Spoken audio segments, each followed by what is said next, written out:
अस्सलाम वालेकुम नाज़रीन, आप देख रहे हैं प्रोग्राम न्यूज़ आवर और मैं हूं बतूल राजपूत। आज के प्रोग्राम में हम बदलती हुई सियासी सूरत हाल के बारे में बात करेंगे और जो मुआशी फ़ैसले हुकूमत को लेने में दिक्कत आ रही है उस पर भी बात करेंगे कि क्या आप गवर्नमेंट गारंटीज़ का वेट करिए। वो फ़ैसले जो हम शहबाज शरीफ साहब से एक्सपेक्ट कर रहे थे जब वो लंदन गए तो ये सुनने में आया कि लंदन वालों ने उनको बताया कि अब थोड़ा रुक जाएँ जब तक आपको कुछ गारंटीज़ नहीं मिलती। तो इस्टेब्लिशमेंट के जिस रोल पर हम में से बहुत सारे लोग बहुत खुश हो रहे थे कि ए पोलिटिकल अब रोल है, लेकिन अब जितना क्योटिक पॉलिटिकल सिनेरियो हो गया है, it has become really important to get that clarity कि एस्टेब्लिशमेंट अब क्या चाहती है। क्योंकि अगर मामलात रूटीन की सियासत आप देख रहे होते हैं, असम्बलियाँ काम करी होती, वजारतें फंक्शनल होती, लोगों की पेमेंट्स ना रुकी होती, तो आपको लगता कि ठीक है हर इदारा अपना अपना काम करे। लेकिन अभी एक जमूद की सिचुएशन है और जिसमें ज़्यादा इफ़ेक्ट आवाम हो रही है और ये भी सुनने में आ रहा है कि आगे होने क्या जाने वाला है सिर्फ चंद बड़ी सियासी शख्सियात को पता है, ब्यूरोक्रेट्स अवेयर नहीं है। आप इस्टेब्लिशमेंट में चंद लोगों से बात करते हैं, इनफैक्ट उनको भी नहीं पता कि क्या होने वाला है। तो ये इतना ज़्यादा कंफ्यूजिंग सिनेरियो बनने के बाद अब हम ज़रूर एक्सपेक्ट करते हैं कि अगर कोई बड़ा अनपॉपुलर डिसीजन आता है तो एटलीस्ट उसमें तमाम सियासी जमातें इकट्ठी हों।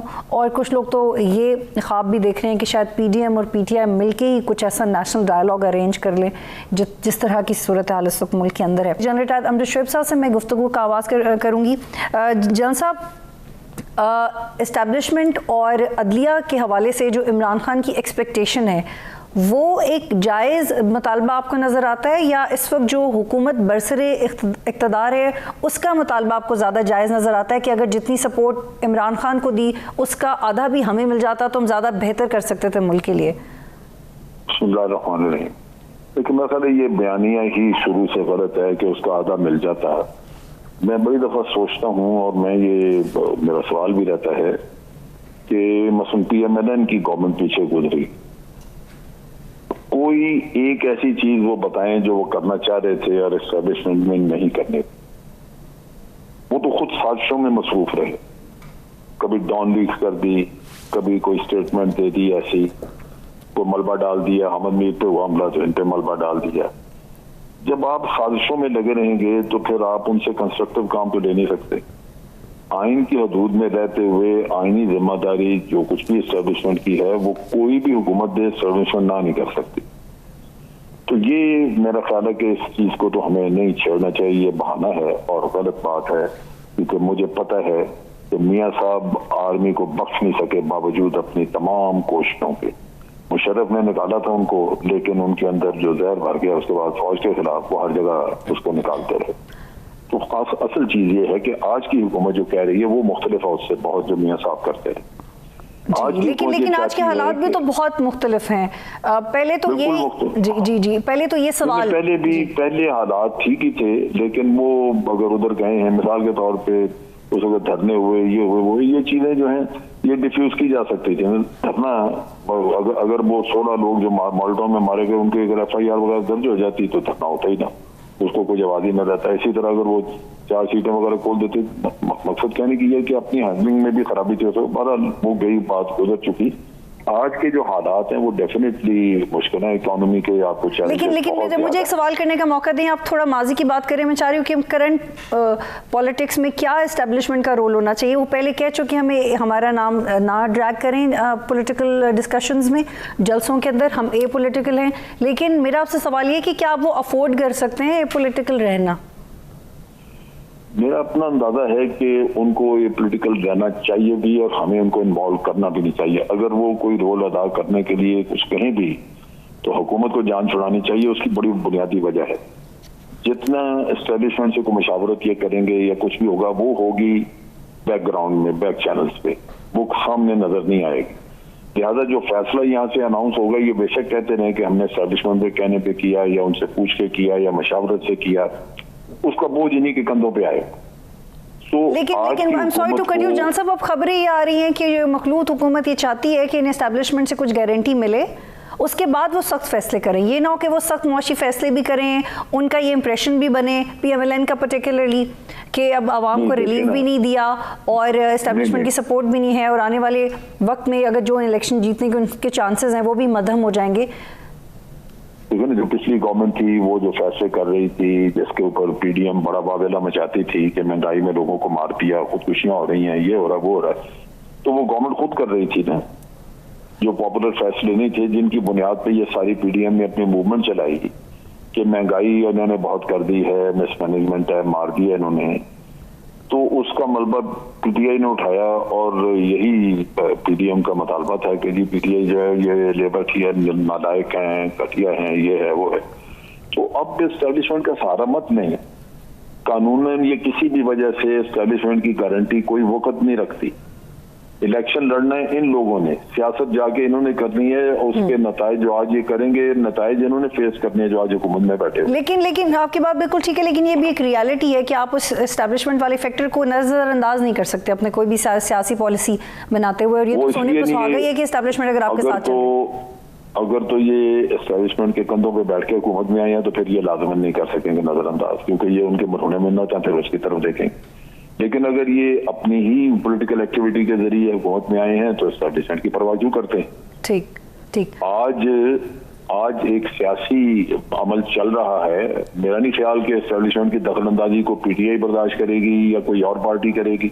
बड़ा अच्छा है, बेहतर है कि उनको बाहर रखें। एक और इसमें जाविया ऐड कर लेते हैं जनरल साहब, आप ये समझते हैं कि जितना ये समझा और कहा जा रहा है कि इमरान खान साहब बहुत ज़्यादा मकबूल हो गए, और क्या आप इस तज्जिए से एग्री करते हैं कि एक लीडर की मकबूलियत बहुत इफ़ेक्ट करती है, अदलिया भी जो फैसले ले उसके हवाले से और इस्टेब्लिशमेंट भी क्या पॉलिसी बनाती? क्या इमरान खान की मकबूलियत उनके नैरेटिव पे गालिब आ जाएगी और फिर इस पीडीएम की सियासत को नुकसान पहुंचा सकती है? मैं बड़ा आपको एक बात बताऊं, अगर ये इस तरह पीडीएम उनको खरीदो फरोख्त के जरिए लोगों की वफादारियां तोड़ के ना निकालती, मेरा अपना अंदाजा है कि पीटीआई अगला इलेक्शन नहीं जीत सकती थी अगर नॉर्मल हालात में होता। ये जो वाकया अभी हुआ ना सिलसिला, इसमें डेफिनेटली मकबूलियत पड़ी या नहीं पड़ी, एक चीज जरूर भी है कि उसको सपोर्ट मिल गई।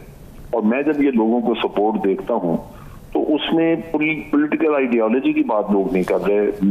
मेरा अपना अंदाजा है कि इमरान खान की जो पॉलिटिकल थिंकिंग है उससे शायद बहुत सारे लोग, बेशुमार लोग उससे इत्तफाक ना करते हों, लेकिन आज ये इमोशनली इन्वॉल्व हो गए उसके साथ। उसकी बहुत बड़ी वजह ये है कि जो सेटअप हमने ला के दूसरी तरफ बिठा दिया है उससे नफरत है, उसको कबूल नहीं कर रहे लोग।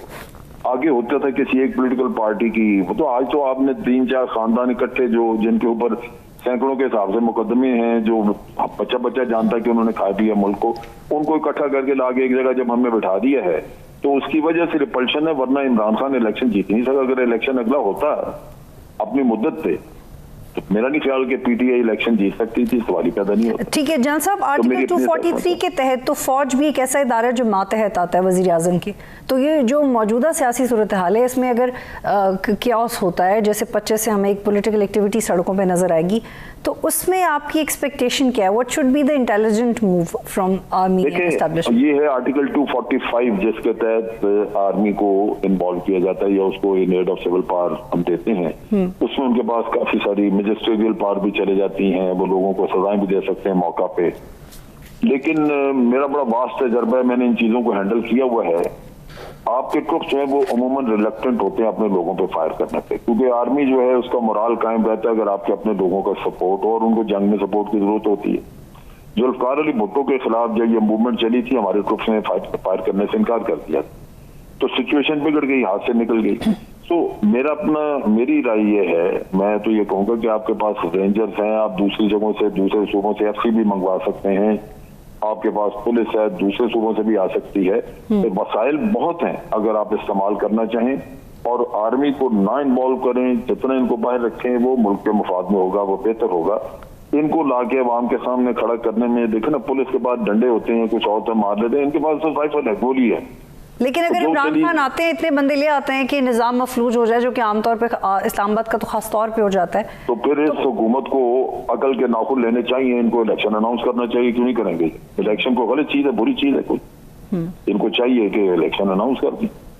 अगर समझते हैं कि इतनी बड़ी उसको सपोर्ट है कि सारा पाकिस्तान उठ के यहाँ आ जाएगा, तो फिर उनको शर्म करनी चाहिए, इलेक्शन अनाउंस करके बड़े होना चाहिए। क्या ये अवाम को सिर्फ इसलिए कि ये अवाम उसके सपोर्ट में सारा पाकिस्तान खड़ा हो गया, अब गोलियां मार मार के उनको घर भेजा जाए? ये तो नहीं हो सकता।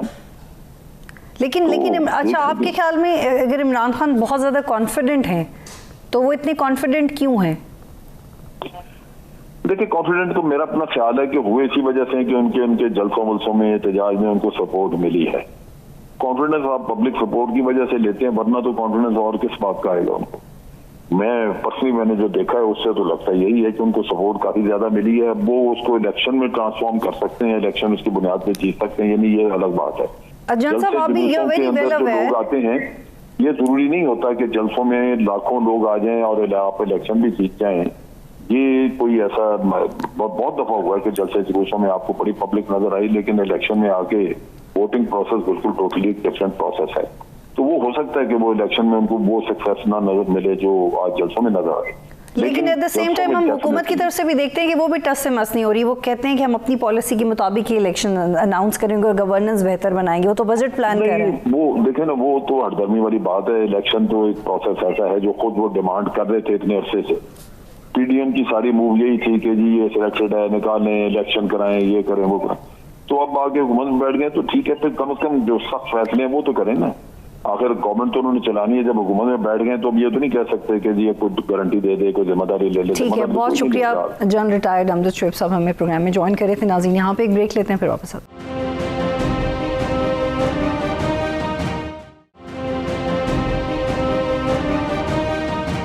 प्रोग्राम में खुश आमदीद नाज़रीन। इस वक्त मुझे पीटीआई की रहनुमा मुसर्रत जमशेद चीमा साहिबा ने ज्वाइन किया।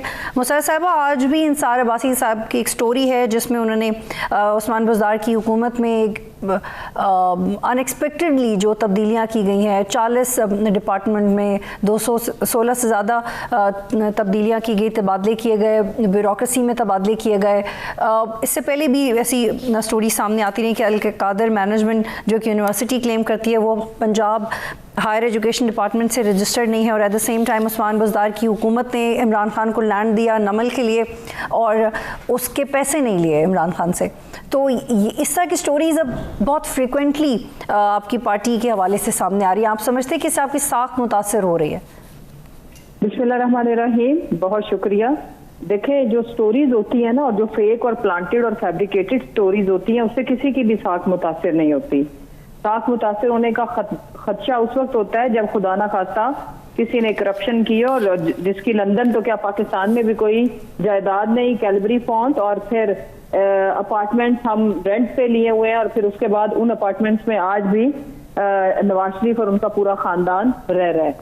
जहां तक रहेगी बात इंतकामी कार्रवाइयों की, ये हुकूमत बौखलाहट का शिकार है। जब से हमने हकीकी आज़ादी मार्च, आपको पता है 25 तारीख को शुरू हो रहा है, और इंशाल्लाह पाकिस्तान की तारीख का, पंजाब की तारीख का सबसे बड़ा काफिला जिसको, लेकिन मुसर्रत साहब काफिले पे आते हैं, लेकिन कोर्ट में के अंदर ही कहा गया कि जो श्री मज़ारी साहिबा के साथ हुआ पीटीआई के दौर में, इससे भी बुरे केसेस देखे गए।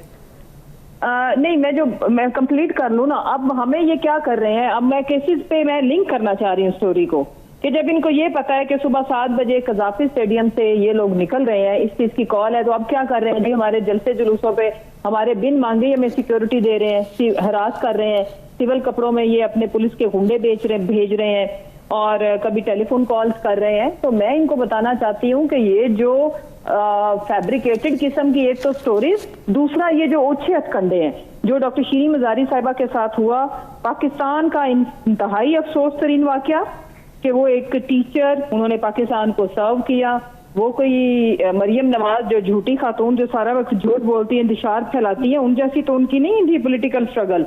वो तो एक पॉलिटिकल एक्टिविस्ट। लेकिन मुसर्रत साहब, माज़रत के साथ आपके दौर में तो एक भी केस प्रूव नहीं हुआ, एक भी केस कंक्लूड नहीं हुआ, एक भी नहीं। देखें, आप क्या किस तरह की बात कर रही हैं? अगर आप डॉक्टर शीरी मज़ारी को डिस्कस करना और उसके बाद ये जो करप्शन नहीं, आप इंतकामी कार्रवाइयों की बात कर रही है ना, तो इंतकामी कार्रवाई बिल्कुल हुई है शीरी मज़ारी के साथ। एक सेकंड ना, कंक्लूड तो फिर इस मुल्क के इदारों ने करना है ना। आज तक पेशी जिसमें मनी लॉन्ड्रिंग साबित होगी, मकसूद चपरासी के पैसे साबित हो गए, लेकिन उनको सिटिंग प्राइम मिनिस्टर माशाल्लाह, वो अब तो प्राइम मिनिस्टर बन चुके हैं, हुकूमती वसाइल का इस्तेमाल करके, हुकूमती हेली इस्तेमाल करके वो पेशियां भुगतने पहुंचते जिनको जेलों में होना चाहिए था। इस मुल्क के मोस्ट वांटेड क्रिमिनल्स, आज एक क्रिमिनल बैठा हुआ इंटीरियर मिनिस्टर बन के, दूसरा क्रिमिनल कब्जा करके सीएम बन के बैठा है, मेजोरिटी खो चुके हैं, बुखलाहट का शिकार हैं। तो ये इंतकामी कार्रवाइयां ही करेंगे ना, और उनके पल्ले है क्या? अवाम की सपोर्ट इनसे छिन गई है। सियासी यतीम ये बन चुके हैं, जहां जाते हैं जलालत और अवाम के जो नारे हैं वो। लेकिन मुशर्रफ साहब आप जो कह रही हैं वो बिल्कुल ठीक है, वो PMLN पे अपने सवालात उठते हैं, वो उनकी परफॉर्मेंस बिल्कुल क्वेश्चनेबल है, लेकिन ये जो नैब की कवानीन, जो FI की कवानीन, जिस कार्रवाई के खिलाफ आप बात कर रही हैं, इसको शायद आपके दौर में ही मिली। इंतकामी कार्रवाई जरूर हुई है, बज़ाहिर यही पॉलिटिकली लगता है। दीदी आपको ना जैसे कहते हैं ना स्वीपिंग स्टेटमेंट्स देने की बजाय ना एविडेंस बेस आप बात करें कि कौन सी इंतकामी कार्रवाई हमने की थी। 99% केसेस वो है जो जरदारी ने इनके खिलाफ बनाए और इन्होंने जरदारी के खिलाफ बनाए, और उन केसेस के एविडेंस सब कुछ हमने प्रोवाइड किया। और फिर आपका जो माफिया, सिसिलियन माफिया, गुज़ारे कोर्ट्स ने जिनको कहा वो मैंने, आपने नहीं कहा। और फिर ये जो आप वही ब्यूरोक्रेसी जो हमारे जायज और मुनासिब काम करने के लिए लेतो लाल से काम लेती थी, नैब के हमें दिखाती थी, ड्रावा देती थी, और आज किस तरह से वो इंतकामी कार्रवाइयां करने में बिजी है। तो आप प्लीज अपने हकायक को दुरुस्त करें। हमने कोई एक इंतकामी कार्रवाई की है तो उसकी आपको एग्जाम्पल देनी पड़ेगी। आप ऐसे नहीं कह सकती कि जी आप भी करते थे। हमने जिस तरह इन्होंने डॉक्टर शीरी मजारी को पकड़ा है, डॉक्टर शीरी मजारी का क्या कसूर था कि 6 साल की थी और एक झूठा मुकदमा बनाया एंटी करप्शन का, लेकिन पड़े फोन के अंदर आपने करप्शन करके तो नहीं रखी होती ना। लिहाजा 2 डिफरेंट सिनेरियोज है, मुख्तलिफ शख्सियात हैं, और हमारा अगर ये किसी के ऊपर भी झूठे मुकदमे करते हैं तो करप्शन तो शीरी मजारी के कोई भी कहीं भी नहीं है ना। कहाँ मरियम, कहाँ डॉक्टर शीरी मजारी। अगर आपको ये लगता है लेकिन मुशर्रफ साहब जी थोड़ा सा आगे बढ़ते हैं, और डॉक्टर शीरी और जरदारी और हम लोग एक बराबर है, तो फिर मेरा ख्याल है कि आप अपने नॉलेज में इजाफा फरमाएं। जी मुशर्रफ साहब आप बिल्कुल ठीक कह रही हैं। हो सकता है स्टोरीज फैब्रिकेटेड हो, इंसार अब्बासी ने फेक स्टोरी की हो, कासिम अब्बासी ने फेक स्टोरी की हो, लेकिन कितनी दफ़ा IGs चेंज हुए पंजाब के अंदर, कितनी दफ़ा सेक्रेटरीज चेंज हुए, ये तो बड़ी खुले फैक्ट्स हैं, इस पर तो कोई बहस ही नहीं है। तो ये इफेक्ट किया ना आपकी परफॉर्मेंस को पंजाब? देखें मेरी बात सुने दीदी, वो उनको चेंज करने का मकसद ये होता था कि अवाम को रिलीफ दें, अवाम को सर्विस दें। उसका मकसद ये नहीं होता था कि इनके ऊपर झूठे मुकदमे बनाए, या कितने हमने झूठे मुकदमे बनाए। आप मुझे कोई दे देना, कोई आपको बताना पड़ेगा। बेसिकली करप्शन चार्जेस या केसेस वो हैं जो हमने लेकिन बशीर मेमन का इंटरव्यू तो आई एम श्योर आपको याद होगा ना? नहीं तो वो तो देखो इस मुल्क में सोल्ड आइटम, देखो मैं मेजोरिटी, मैं बड़े ही क्या जिम्मेदारी से कह रही हूँ कि 80 to 60 to 70% ब्यूरोक्रेसी करप्ट है। वो इस निजाम को पसंद करती है और इसकी सहूलतकार है। जो मेगा करप्शन इंट्रोड्यूस कराने वाले ये ब्यूरोक्रेट्स हैं, जो पुलिस अभी गुंडागर्दी कर रही है, ये जो ये तमाशे लगा रहे हैं। मुझे बताएं असेंबली के अंदर पुलिस क्यों गई? अगर मुशर्रफ साहब अगर if you were so sure कि ब्यूरोक्रेसी है ही करप्ट और उनको बिगाड़ा गया, तो आपने उसको रन क्यों किया? फिर हमने इसलिए किया बहन कि हम इंपोर्ट नहीं कर सकते ब्यूरोक्रेसी, और हम अपने घर से नहीं लेके जा सकते। उसके लिए आपको स्ट्रॉन्ग लेजिस्लेशन की जरूरत है। 2/3 मेजोरिटी की वजह से हम वो नहीं कर पाए। अगर आपने पूरा सिस्टम रिवैम्प करना है तो उसके लिए हमारे हाथ पांव बंधे हुए थे, और अब आपको सब समझ आ गई है कि उसकी वजह क्या। तो आपके ख्याल में क्या आपके पंजाब में इत्तेहादी आप असर सुकून का ज्यादा था और उस्मान बुज़दार का कम था?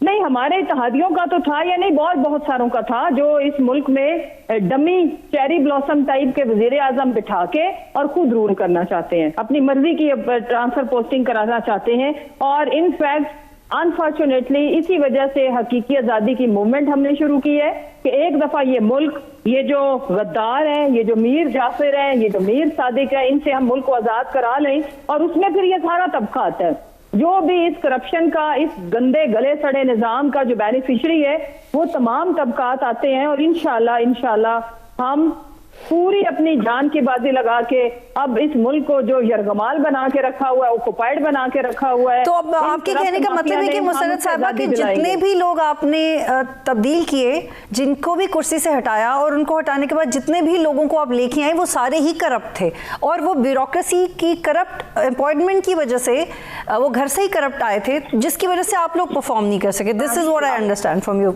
आपका पूरे का पूरा निजाम करप्ट है, प्रो करप्शन है, और करप्ट निजाम ही, करप्ट लोग ही उनको सूट करते हैं।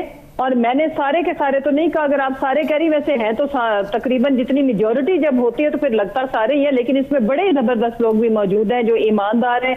एक वो अभी जो डॉक्टर रिजवान साहब जिनकी डेथ हुई है, वो देखे ना, वो भी तो ऑनेस्ट है ना। 10 मरले का उनका वही आबाई घर जो उनको अपने वालिद की तरफ से मिला था।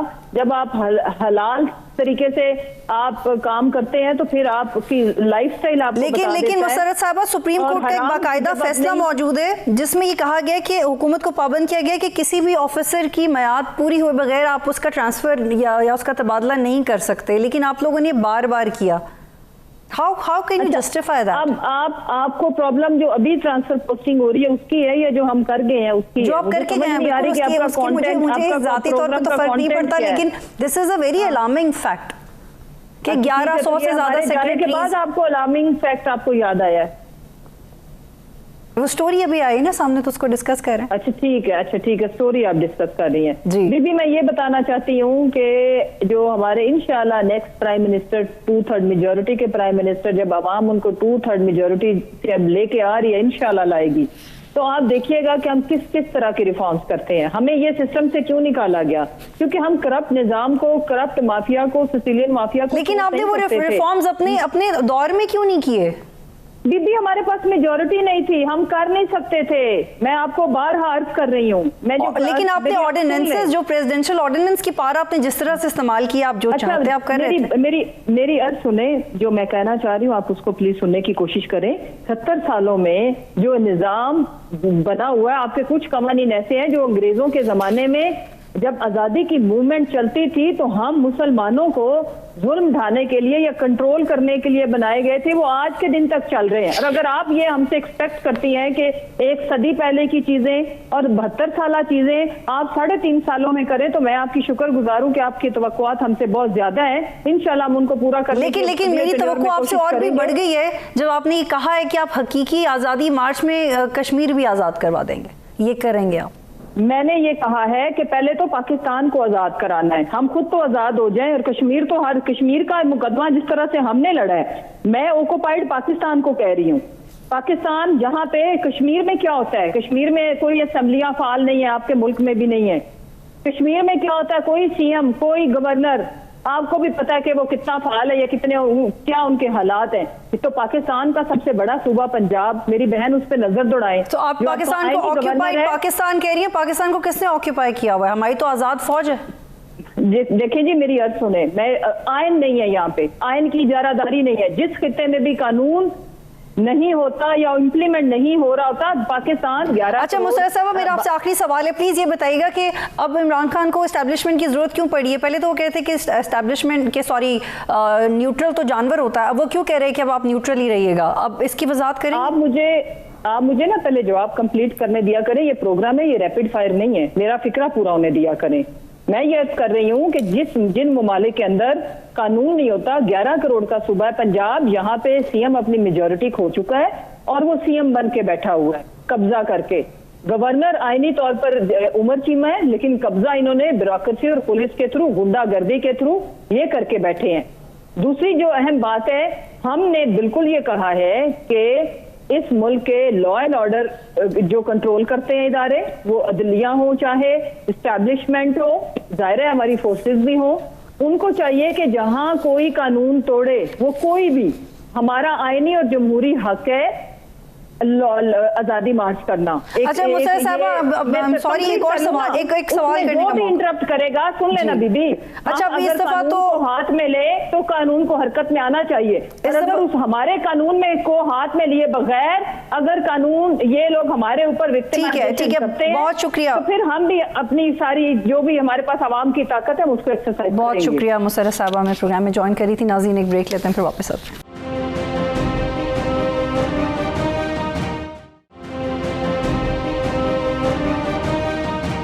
प्रोग्राम में खुशामदीद नाज़रीन। इस वक्त मुझे आदिल शाहजेब साहब ने ज्वाइन किया, सीनियर जर्नलिस्ट हैं। बहुत शुक्रिया आदिल ज्वाइन करने के लिए। मेरे आपसे दो तनाजुर में सवालात होंगे, एक तो गवर्नमेंट की परफॉर्मेंस पे और फिर जो दूसरा जर्नलिस्ट के हवाले से जो सेडिशन केसेस सामने आ रहे हैं। आदिल, पहले ये बताइएगा कि what government is up to, are they looking for some guarantee? ये लोग किस चीज़ का इंतज़ार कर रहे हैं?